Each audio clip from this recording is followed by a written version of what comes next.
Chapter 31. The Passage of Time. Time is a mysterious phenomenon, possessing a variety of changing masks, exhibiting its schizophrenic tendencies through multiple personalities. Usually, it's a rigid taskmaster holding us to its stringent rules. From a minute, it demands 60 seconds worth of duration, never a trice more or less.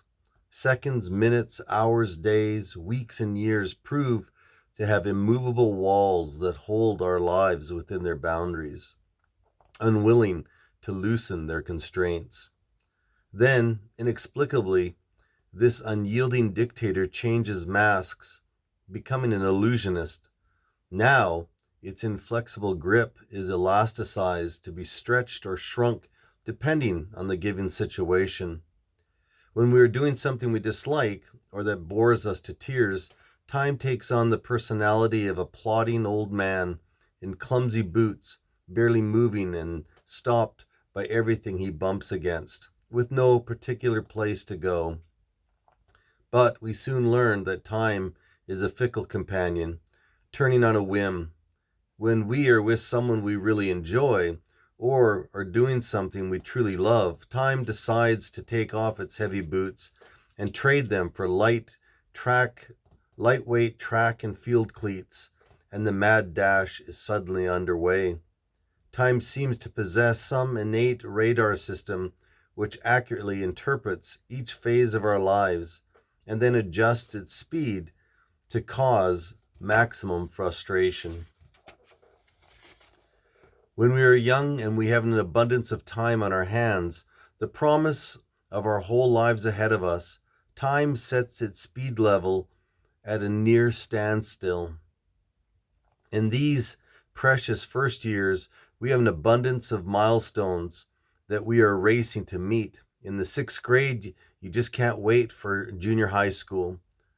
Once in junior high, you eagerly await high school. In high school, you live for the day you get your driver's license. Then you set your sights on graduation and entering college, university, or the awaiting work world. Soon, most of the clear-cut finish lines are behind you.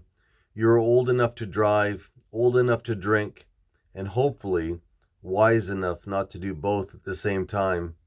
Soon you're celebrating your 21st birthday, reaching the finish line you were pursuing all along. You are now an adult. It seems like it took forever. Time has gone by so slowly. Next comes the busy years of pursuing marriage and children, that new job promotion, purchasing a home. So busy, in fact, that you don't stop to notice that time has drastically changed its agenda. Now it's begun to speed up. Only in moments of surprise at the sight of a gray hair at your temples or your children suddenly grown tall do you suddenly wonder where the years have gone by while you are engaged in the busyness of life. When I turned 21, my dad warned me not to blink too often because my life was going to race by with an alarming tailwind. At the time, I laughed at his words of wisdom. I had pockets full of time and all the energy and youthfulness in the world with which to spend it. Then something frightening happened. I blinked.